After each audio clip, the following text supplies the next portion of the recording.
How many ethical choices do you think you make in your everyday life? Most people would probably say 2 to 3.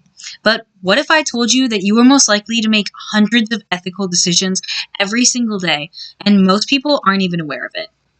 Hello, everyone. My name is Olivia Delgado, and I'm going to be talking about Jainism today because I was really moved by their main principles when we learned about it in the second unit.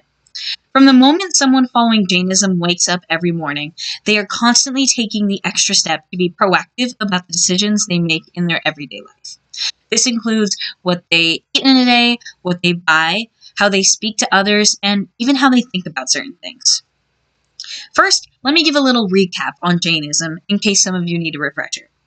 Jainism follows two main principles, ahimsa and anekantavada. Ahimsa means nonviolence. It is the practice of having compassion for all living beings, including microorganisms, which most people might not even consider. Anekantavada is the idea of non-absolutism. It is the idea that truth and reality are complex, and multiple perspectives can still be true, even if they are opposing.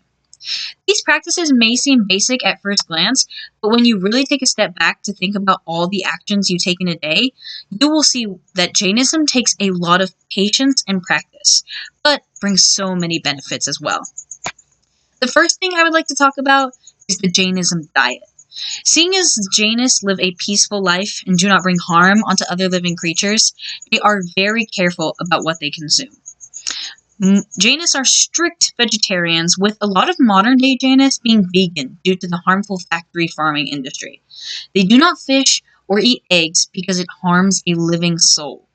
They also do not eat potatoes, onions, garlic, or carrots because pulling them up from the ground kills the plant and the soil life around it.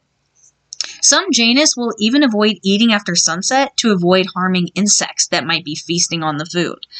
Now, I'm not saying that everyone should immediately become a vegetarian, but if we fully realized how much the food we regularly consume harms other living creatures, what do you think would change in a lot of our diets? Another big thing that Jainists will actively look out for is how they talk to people. Everyone has probably heard the saying, "Sticks and stones may break my bones, but words will never hurt me," right?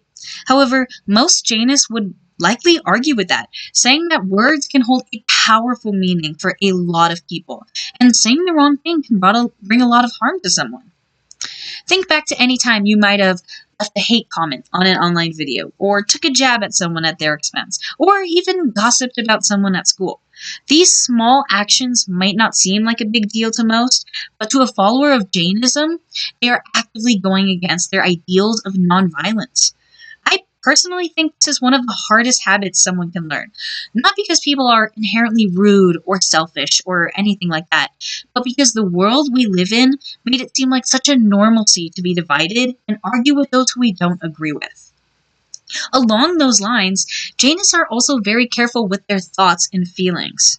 Common emotions like anger, sadness, hatred, even jealousy and pride, feelings that most people feel every day, are what Jainists consider not only harmful to others, but harmful to themselves as well.